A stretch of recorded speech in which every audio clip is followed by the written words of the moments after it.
Halo friends, seperti biasa kali ini kita akan kembali melanjutkan rangkuman daripada series The Rain, yaitu season 1 episode 7. Pada episode sebelumnya benar-benar merupakan momen pahit bagi kita semua lantaran kita telah kehilangan Beatrice tercinta. Yap, memang di setiap pertemuan pasti ada yang namanya perpisahan. Dari sini kita dapat mengambil hikmahnya bahwa rasa bahagia karena bersama orang-orang tercinta tidak akan selamanya kita rasakan. Seperti takdir yang sudah ditetapkan, cepat atau lambat kita akan berpisah dengan mereka semua. Namun pastinya perpisahan selalu mendatangkan kesedihan yang mendalam. Lalu yang menjadi pertanyaan bagi kita semua, mengapa Beatrice terinfeksi sementara yang lain tidak? Secara logika, jika Beatrice terinfeksi maka otomatis Rasmus tertular. Begitupun terhadap Simon, Lea, dan Martin. Intinya ada sebab pastilah ada akibat, namun penyebab daripada kematian orang manis tersebut disebabkan oleh apa? Oke, untuk menjawab pertanyaan tersebut akan kita ulas pada episode 8. Oke, mari kita masuk ke alur filmnya.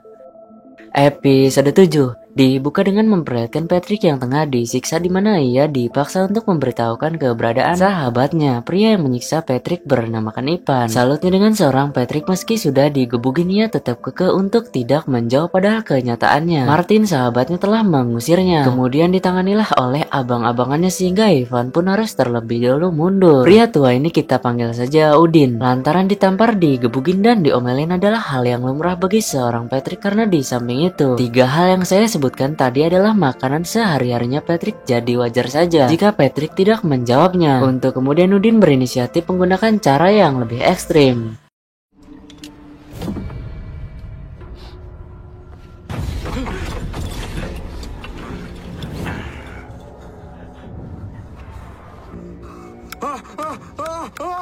Gamle dage så troede man, at sindssyge sad i tænderne. Ud efter den anden, indtil patienten opførte sig normalt. Vidste du det? Jeg prøver ikke at helbrede dig. Jeg er bare her til at fortælle mig, hvor de andre er.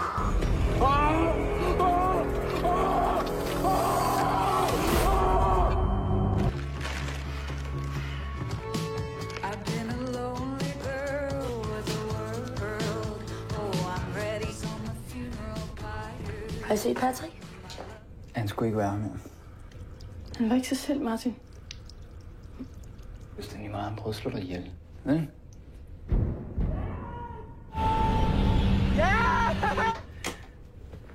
Bliv her. Så er vi nødt til at gøre noget. Hun vil ikke vågne. Det er trist. Du skal blive der. Du skal blive der. Men hun skal ned i laboratoriet.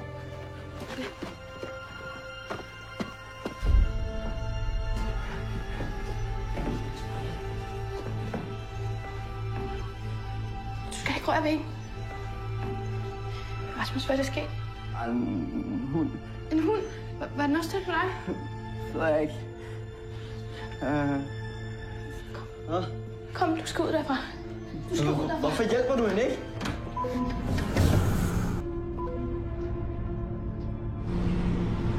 Hvorfor hjælper I hende ikke?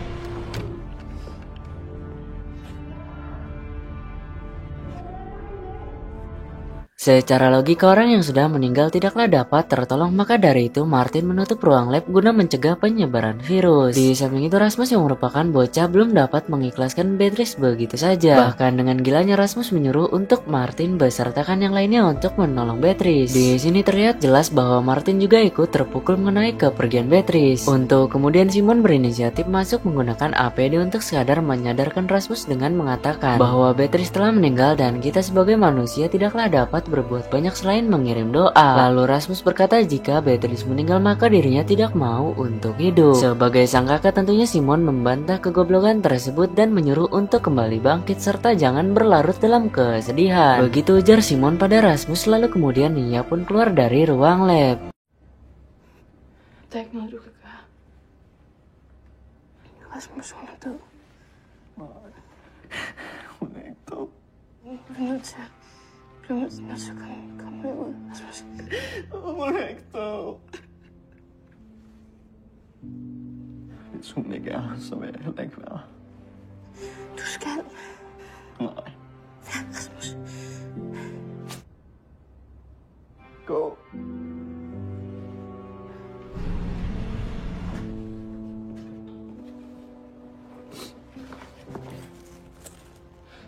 Ses lige om lidt.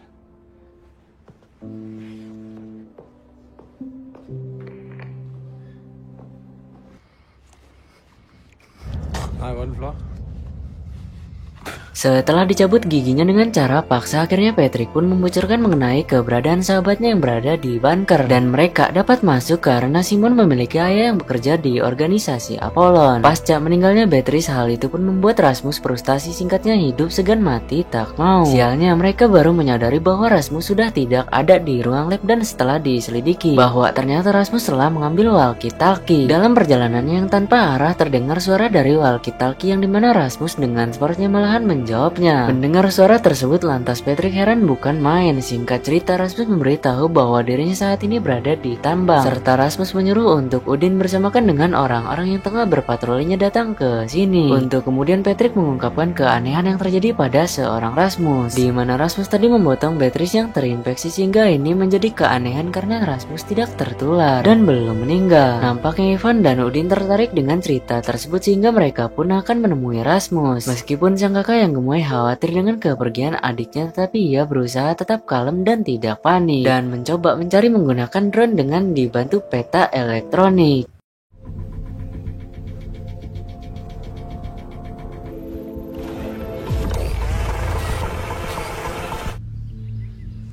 Jeg er ved sådan en stenbrud.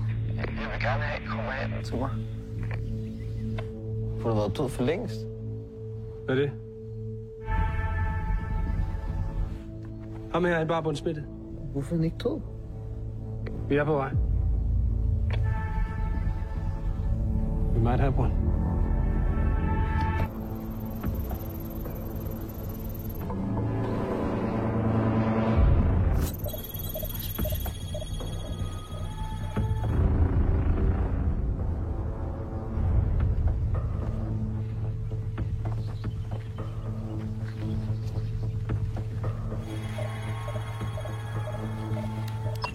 Så der er det bare på enten døde.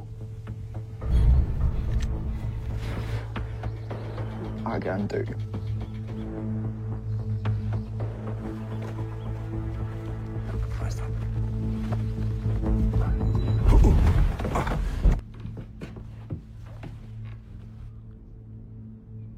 Ham der, han sagde, at du bare rundt på en død. Patrice. Var hun smittet? Hvordan? Baru saja terbangun dari pingsannya, Udin pun langsung menginterogasi seorang Rasmus dengan menanyakan adakah hal lain yang membuat Beatrice terinfeksi. Dijawablah bahwa ketika ia bangun dari tidurnya, ia melihat seekor binatang yang ramai disebut oleh orang Indonesia. Binatang tersebut sendiri menjelati wajah Beatrice lantaran Simon sedang berusaha mencari adiknya. Untuk itu Lea berinisiatif mengajak Martin agar mau mengubur Beatrice. Sebelum dimakamkannya, seorang perempuan yang manis mereka mengisinya dengan mengingat hal-hal baik yang pernah Beatrice lakukan ketika hidup di dunia. Kære, søde Beatrice. For jeg er sikker på, at noget nuværende eller noget kommende kan skille os fra Guds kærlighed. Hun vidste altid, hun vidste altid, at hun skulle dø. Og så kom den. Men hun er lige her. Og hun er lige her.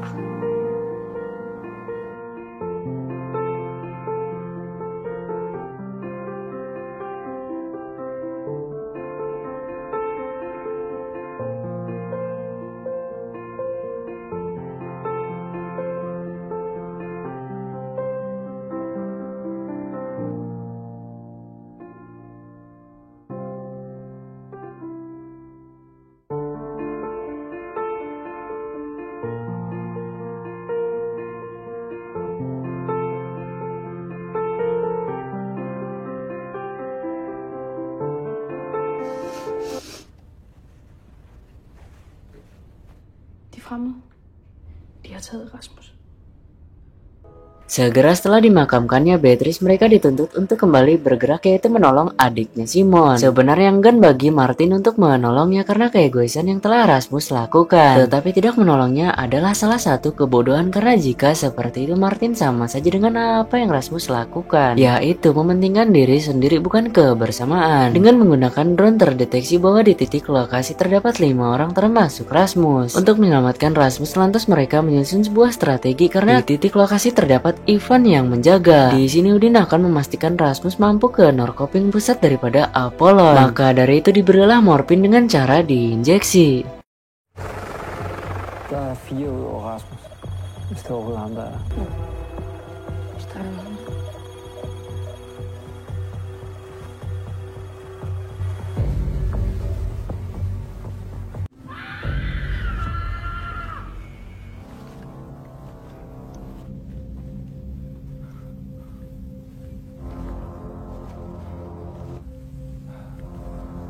Stop!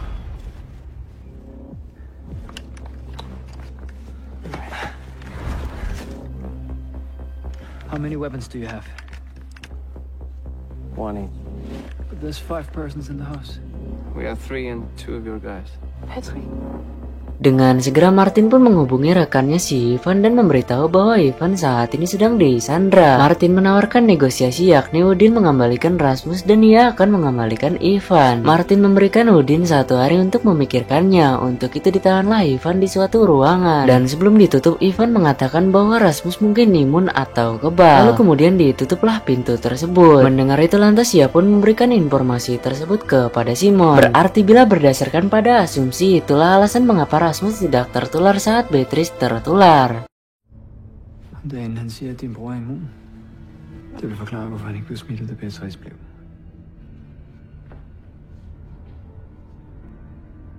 Det kan også være, det bare noget, han siger. Det er jo fuldstændig vanvittigt. Undskyld, På hvad? Rasmus. Nej, Martin, du skal ikke undskylde. Jo.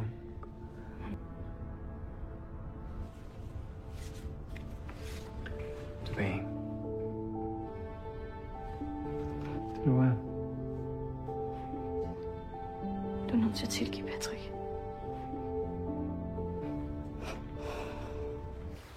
Hvorfor vil du dø?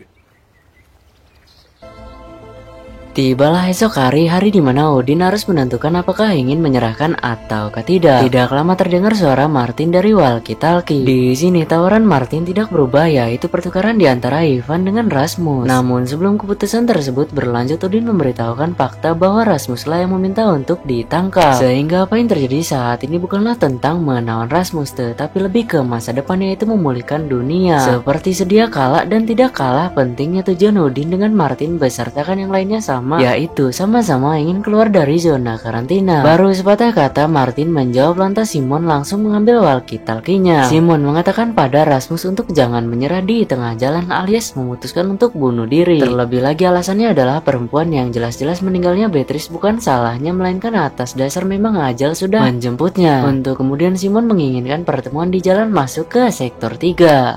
Skoven ved indgangen ved sektor 3.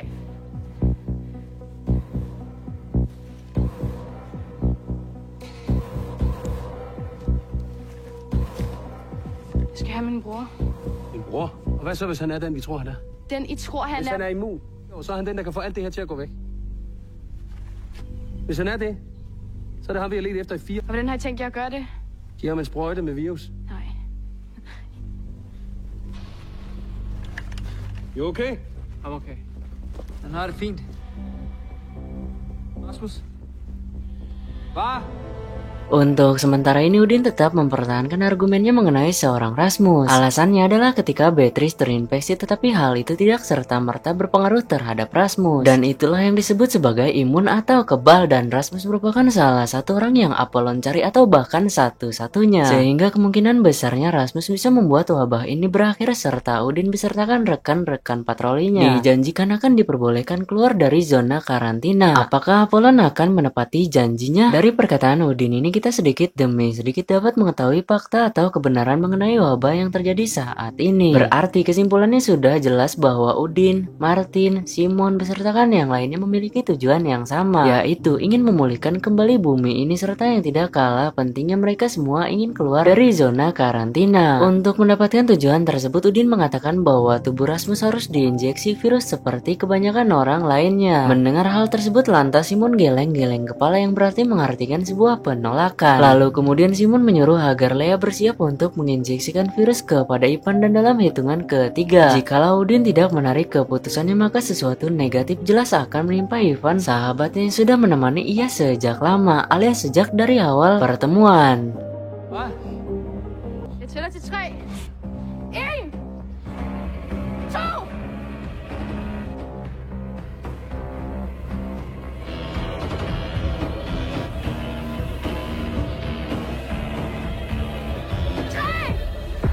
Nej. Okay. Bring him out. Du skal tilbage til din søster. Kom. Kom, Rasmus. Kom. Kom herover. Kom nu.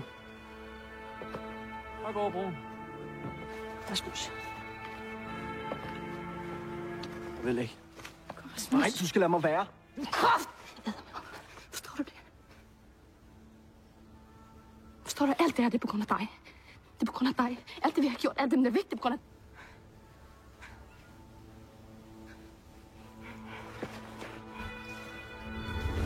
Nej! Det er der skal dø på grund af mig.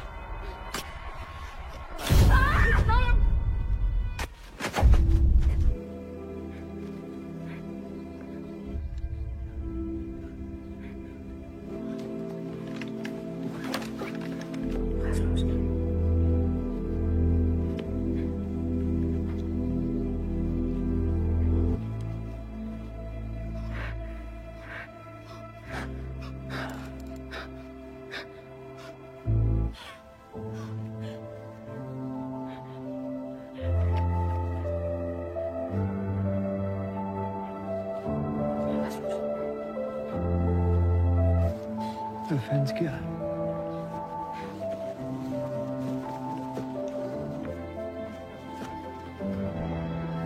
Det er ham.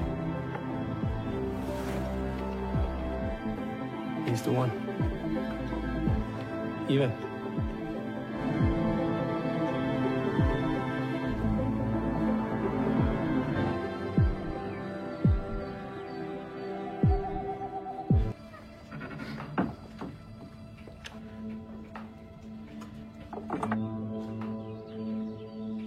Hej. Vi er bare kommet for at hente Rasmus. Det er sjovt. Ja. Mener du det? Skal du med? Fuck ja, jeg skal med. Fuck, det er glad for at høre, mand.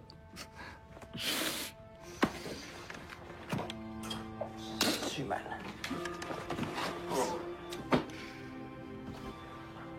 Jeg er virkelig ked af alt det her.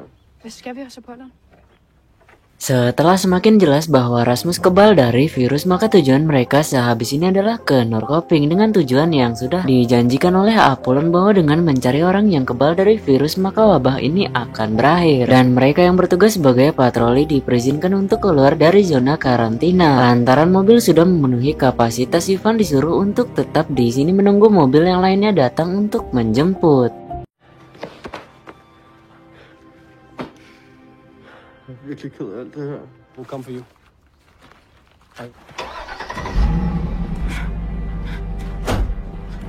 Everything is gonna be okay.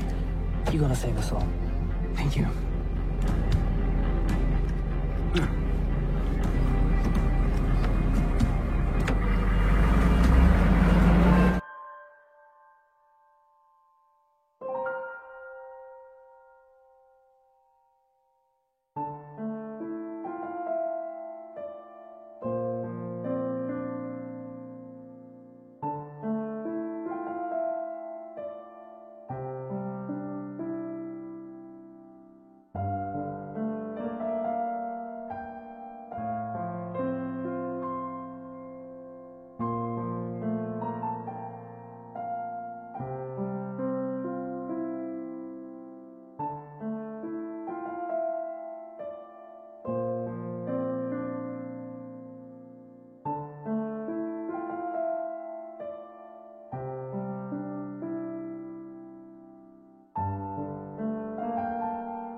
Scene kemudian flashback pada rentang waktu 4 hingga 6 tahun yang lalu di mana wabah virus sudah hadir dan sangat meresahkan. Untuk itu Stan yang merupakan bos daripada Apollon memberikan pengumuman kepada mereka yaitu orang-orang yang disiagakan untuk berpatroli secara paksa di zona karantina yang tentunya Odin ada di situ untuk pertama kalinya. Begitupun terhadap Ivan beserta yang lainnya. Arti daripada secara paksa sendiri adalah berpatroli dengan keterpaksaan. Alasannya ada pada setelah pesan berikut ini. Dalam pengumumannya Stan mengatakan bahwa Apollon beroperasi secara bebas di zona karantina, namun Stan mengingatkan bahwa yang Apollon lakukan demi keberuntungan seluruh dunia bukan individu. Apakah betul seperti itu? Entah, karena saya sendiri belum melakukan riset mengenai ini, jadi saya pribadi belum berani angkat bicara. Lanjut pada Stan mengatakan untuk semua penyakit ada obatnya, untuk semua virus ada vaksinnya, sehingga Stan mengamanahkan pada mereka atau kelompok yang berpatroli bahwa takdir umat manusia ada di pundak mereka. Mereka sendiri tidak diperbolehkan untuk membunuh, melainkan hanya menangkapnya saja lalu dibawa untuk dites dengan cara memasukkan virus ke dalam tubuh. Lalu apa gunanya senjata mereka? Yap, mereka hanya menggunakan senjata untuk menakut-nakutinya saja. Banyak alasan yang diperbuat untuk mempermudah Stan melakukan hal ini. Salah lainnya adalah dengan membuat titik penjemputan yang berlokasikan di rumah sakit, dan informasi tersebut sendiri sudah kita ketahui pada episode 1 lalu. Singkat cerita, setelah memasuki zona karantina maka mereka tidak dapat keluar sebelum misi tertuntaskan, dan vitamin yang mereka minum terdiri dari ribuan kapsul nano. Rasa gatal yang timbul pada leher mereka adalah reaksi alergi terhadapnya, dan jika mereka keluar dari zona karantina atau katakanlah kabur, maka akan berdampak negatif bagi orang tersebut, yaitu virusnya akan aktif dalam tubuh mereka. Itulah mengapa saya berani membuat kesimpulan bahwa dipekerjakan secara paksa oleh Stan yang merupakan bos daripada Apollon. Sayangnya hanya saja kita belum mengetahui apa tujuan bosnya melakukan semua ini. Di samping itu pastilah beberapa orang terdekatnya berperan penting, salah satunya Predik yaitu ayahnya Simon. Tibalah pembagian seragam terkhusus untuk mereka yang berpatroli. Salah satu dari mereka melihat celah kemudian dimanfaatkanlah untuk melarikan diri, tetapi